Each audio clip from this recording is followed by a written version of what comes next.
Baba na la Mwana na la Roho Mtakatifu. Baba Mungu Mwenyezi, muumba mbingu na nchi na vitu vyote vinavyoonekana na visivyoonekana. Mwenyezi Mungu, najikabidhi mikononi mwako, ninaikabidhi nchi yangu mikononi mwako. Baba Mungu Mwenyezi, ninaomba utuepushe na hili gonjwa hatari la virusi vya corona katika nchi yetu. Na uwajalie wagonjwa wote walioathirika na gonjwa hili waweze kupona. Na uimarishe rais wetu, umjalie afya njema, na viongozi wote walioko mstari wa mbele kutuongoza katika janga hili. Viongozi wa kiimani na viongozi wa kiutawala, Bwana wapatie ujasiri katika kipindi hiki. Ninaomba neema hii ya pekee kwa jina takatifu la Bwana wetu Yesu Kristo, anayeishi na kutawala daima na milele. Amina. Ndugu mtazamaji, ninakuja kwako katika njia hii ya video kukuletea ujumbe muhimu juu ya nguvu ya msamaha.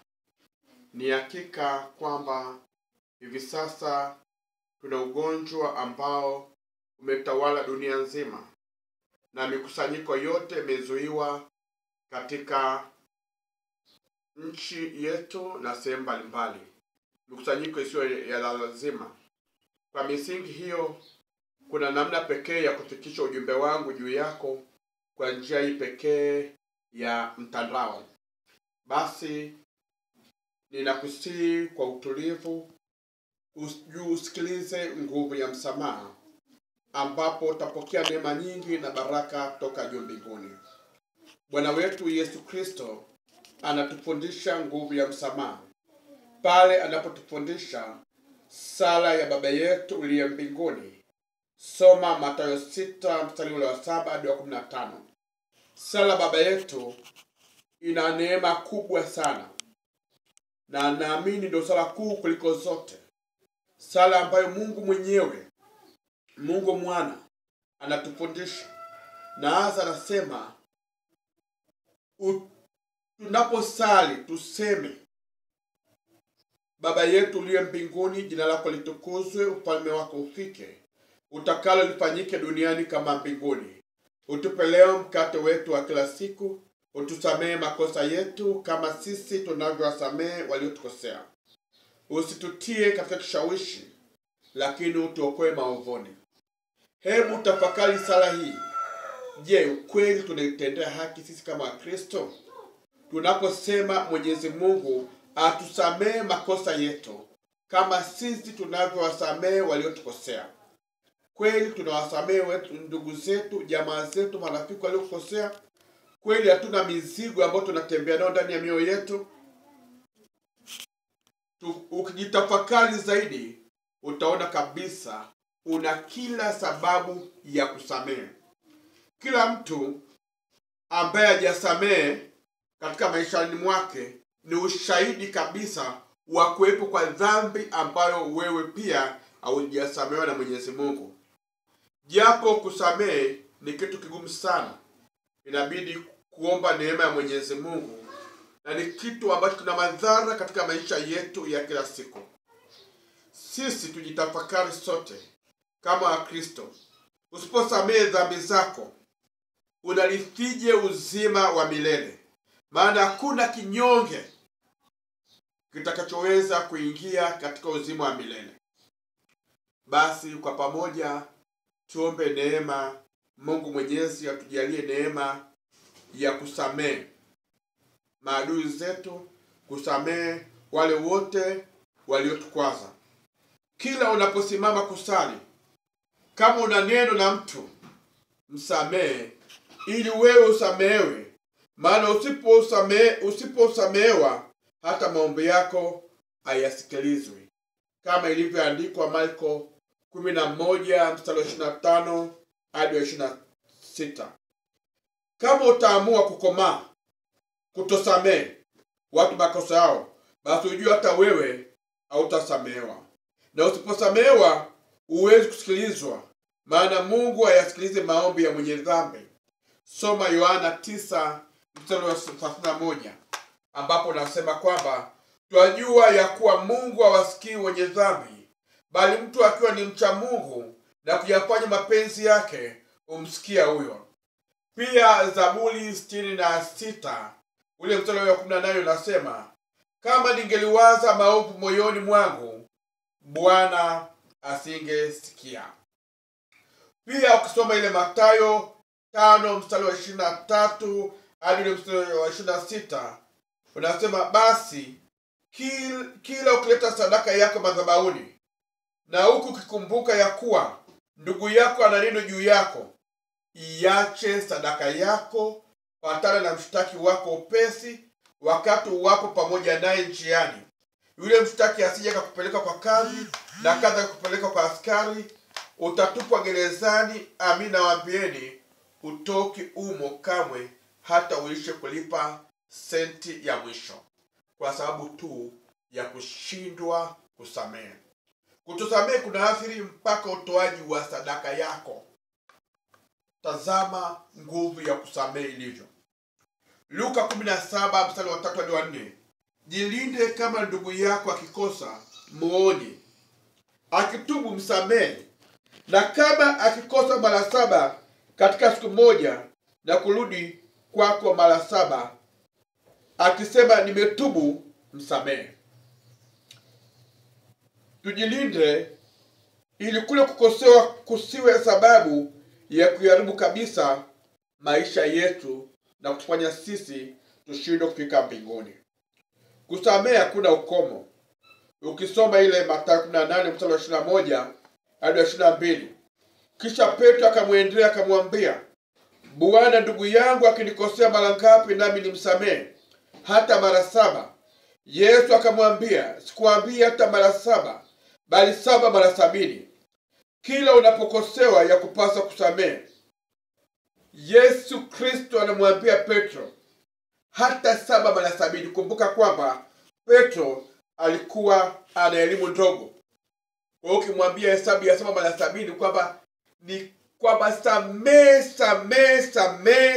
samehe ina kikomo. Kwa sisi kama Kristo tumuombe Mwenyezi Mungu atujalie nguvu ya kusamehe. Kila unapojaribu kutosamehe mtu, kumbuka dhambi ngapi wewe umesamehewa na Mwenyezi Mungu. Mateso mengi ambayo watu wanapitia maishani ni kwa sababu hawapo tayari kusamehe. Kutosamehe kunatoa nguvu kwa watesaji wako. Endapo utaki kusamehe, unawapa nguvu watesaji wako. Ukisoma Mathayo 18 mstari wa 32 hadi 35, mtuma muongo alisamehewa deni, na alipokutana na mdeni wake, yeye hakuwa tayari kumsamehe, na bwana wake aliposikia alifuta msamaha. Kwa hiyo vunja nguvu ya watesaji wako kwa kusamehe. Hebu nikueleze ndugu msikilizaji, watu wengi wanateseka kwa sababu ya kutosamehe. Watu wengi wanasali, wanasema Mungu hayasikii maombi yao, lakini sababu kubwa ni kutosamehe. Na kutosamehe ni mlango dhidi ya adui. Unafungulia mlango, adui anaweza kutawala maisha yako. Nikupe mfano. Huu ndio moyo wako, uko launi. Wewe umembeba mtu fulani hujamsamehe ndani ya moyo wako. Umembeba hali ya hujamsamehe. Umembeba Jetruda hujamsamehe. Umembeba Dafroza hujamsamehe. Umembeba Mwajuma hujamsamehe. Yote ni mizigo inayochosha moyo wako. Na hatimaye unaibua maradhi mbalimbali. Ndio unakuta mtu mwingine anapata pressure, unapata kisukari, mwingine mambo hayaendi, mipango yako haiendi, kazi zako haziendi, kwa sababu umeachia mlango wa adui kutawala maisha yako. Kumbe kusamehe kunaachilia neema ndani ya maisha yako. Kunaachilia nguvu ya uponyaji ndani ya maisha yako. Nikupe mfano mmoja, nguvu ya kusamehe jinsi ilivyo. Siku moja nilikuwa namhudumia dada mmoja. Dada huyo alikuwa ametupiwa roho za giza, ana manguvu ya kishetani. Yale manguvu yalimtoka yule dada, lakini bahati mbaya sana yale manguvu yalikuwa yametumwa na mke mwenzake. Yule dada alibeba kinyongo sana kwa sababu yule mke mwenzake alikuwa ni mshirikina, au kwa lugha nyingine mchawi. Yule dada alimkasirikia sana yule mke mwenzake, kwa hiyo alijaa kinyongo. Afanye nini? Katika kujaa kule kunyongo na kutosamehe kwake, zile nguvu zilirudi tena kwake. Na baada kwa mara ya pili alipokuja ili niweze kumfanyia huduma, nilimuongoza tu sala ya msamaha, kuachilia msamaha. Wakati anatamka ninasamehe, ninaachia ndani ya moyo wangu vyote nilivyovibeba na viachilia, kilitokea kitu cha ajabu sana. Baada ya kusema kwanza ilikuwa ni kazi kutamka leo ninasamehe. Baada ya maombi na kumuongoza alisema ili kutamka ninasamehe, aliruka tikitaka mpaka niligonga hapa. Nikajikuta nimejingata nitoa damu, akavilingika kama tairi la gari. Baadaye akajinyoosha ile roho ikamwachia ile nguvu. Toka leo ni mzima, amepona kabisa. Kumbe kwa kutosamehe kwake alikuwa anafungulia mlango wa adui. Kwa hiyo watu wengi tunateseka kwa sababu ya kutosamehe. Hebu ndugu msikilizaji, nguvu ya kusamehe kasome Efeso 4 mstari wa 31-32, Wakolosai 3 mstari wa 12 hadi wa 13, Warumi 12 mstari wa 17 hadi 21. Nasema msilipe mtu uovu kwa uovu, ushinde ubaya kwa wema. Efeso 4 mstari wa 26 hadi 27, muwe na hasira ila msitende dhambi, jua lisichwe na uchungu bado haujawatoka, wala msilipe ibilisi kisasi. Nguvu ya kusamehe unaiona hapo. Unapokuwa ni mtu wa kusamehe, hata kama ni mshirikina anakuchezea, hapati nafasi. Maana yake nguvu ya Mungu iko ndani yako. Unapokuwa ni mtu wa kutosamehe, unazuia baraka zako. Mfano, unasali, unamwomba Mungu akujalie kupata kazi. Unasali, unamwomba Mungu ajalie maisha mazuri. Lakini moyoni mwako unawachukia wale ndugu zako ambao hakutoa ushirikiano wako wewe wakati unatafuta elimu, wakati unasoma. Unajiapiza kuwalipiza visasi. Hawa hawakunisaidia chochote, hawa hawakufanya nini. Umewabeba ndani ya moyo wako, uko unamwomba Mungu akujalie kupata kazi. Neema ya Mungu inashuka, inazunguka hapa juu, inashindwa pa kuingia ni wapi. Ndani ya moyo wako umejaza nguvu ya chuki, nguvu ya hasira.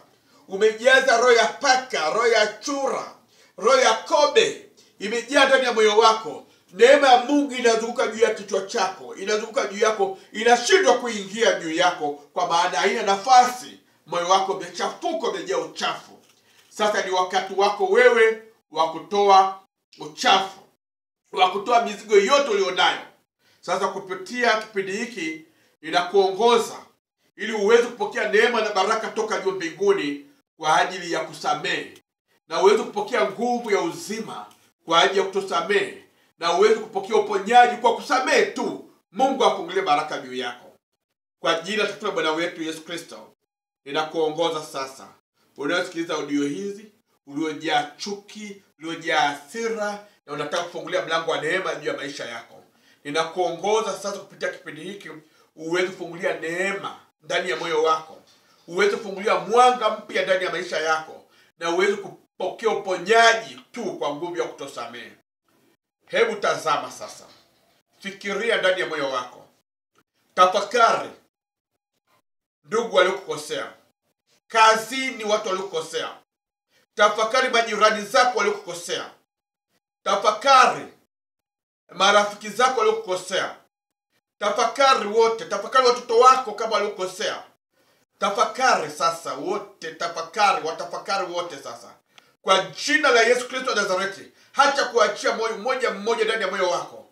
Mtaje kwa jina lake yote.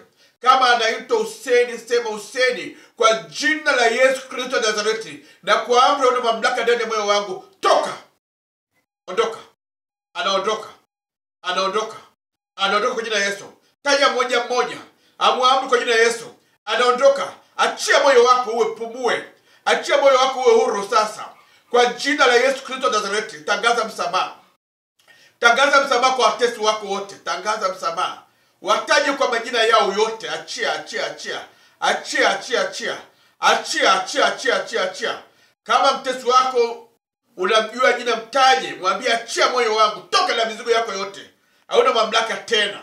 Moyo wangu ni hekalu la Roho Mtakatifu. Moyo wangu ni nguvu ya uzima. Moyo wangu ni hekalu la Mungu mwenyewe. Hauna mamlaka juu ya moyo wangu. Fungua moyo wako sasa. Fungua, taja, achia waende. Achia kwa kumaanisha kabisa ndani ya moyo wako. Achia. Kama anaitwa Amina, mwambie Amina, toka ndani ya moyo wangu. Hauna mamlaka tena. Taja huyo wa kwanza, taja wa pili. Achia ondoke wote kwa jina la Yesu. Achia wote waishie, waende, achia. Kwa nguvu ya msamaha unapokea baraka kutoka Mwenyezi Mungu. Kwa nguvu ya msamaha unapokea baraka ya Mwenyezi Mungu. Kwa nguvu ya msamaha unafunguka. Kwa nguvu ya msamaha unapokea uponyaji. Kwa nguvu ya msamaha unapokea uzima. Kwa nguvu ya msamaha unapokea baraka ya Mwenyezi Mungu. Achia. Achia moyo wako, achia. Achia sasa, neema inashuka juu mbinguni. Nguvu ya Mungu inashuka. Nguvu ya uponyaji inashuka sasa. Nguvu majeraha yote uliyopata mwilini kwa sababu ya kutosamehe kwako. Pressure uliyotengenezewa kwa sababu ya kutosamehe. Magonjwa ya kusikia uliyotengenezewa kwa sababu ya kutosamehe. Hasira ulionenewa kwa sababu ya kutosamehe kwako. Achia. Acha viende. Acha viende kwa jina la Yesu. Acha viende kwa jina la Yesu. Acha viende sasa. Acha. Acha. Pokea baraka ya Mwenyezi Mungu. Achia neema ya Mungu ishuke juu yako sasa. Achia neema ya Mungu ishuke juu yako sasa. Achia. Achia. Achia. Tangaza.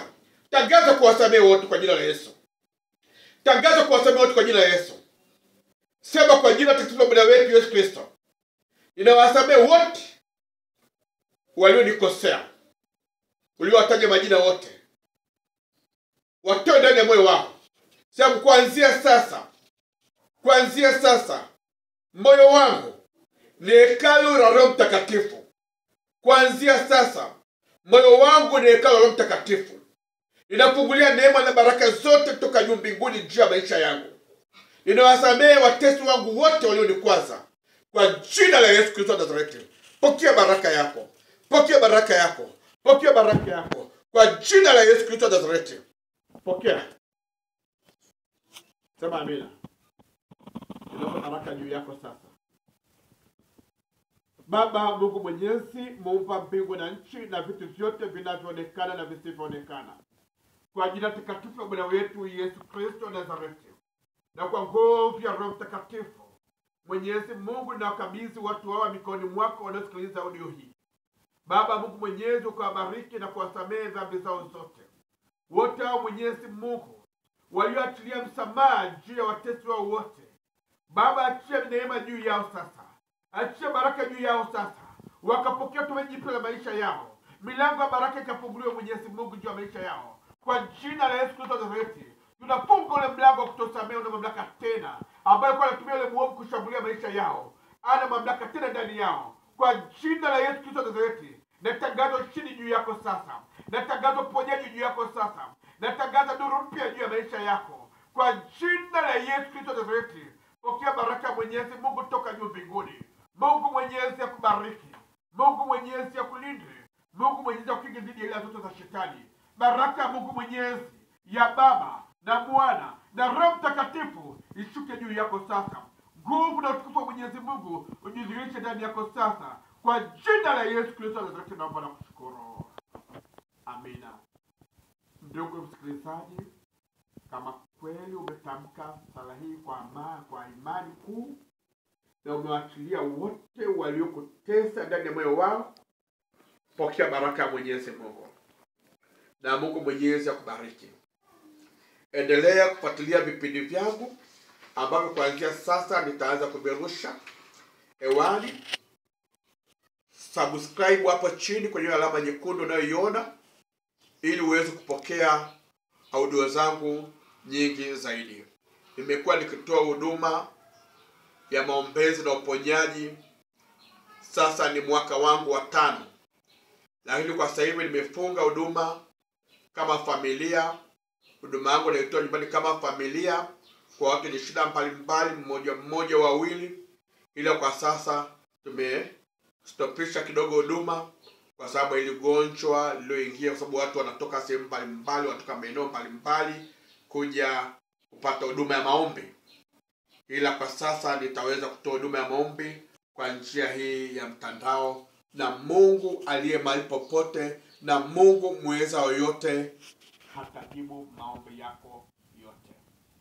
Na kila siku ya Alhamisi itakuwa ni siku ya kupokea ushuhuda kwa njia ya simu saa 9 kamili. Saa 9 kamili kwa wale wote ambao Mungu amewajibu kupitia huduma hii kwa njia ya mtandao, watapiga simu namba yangu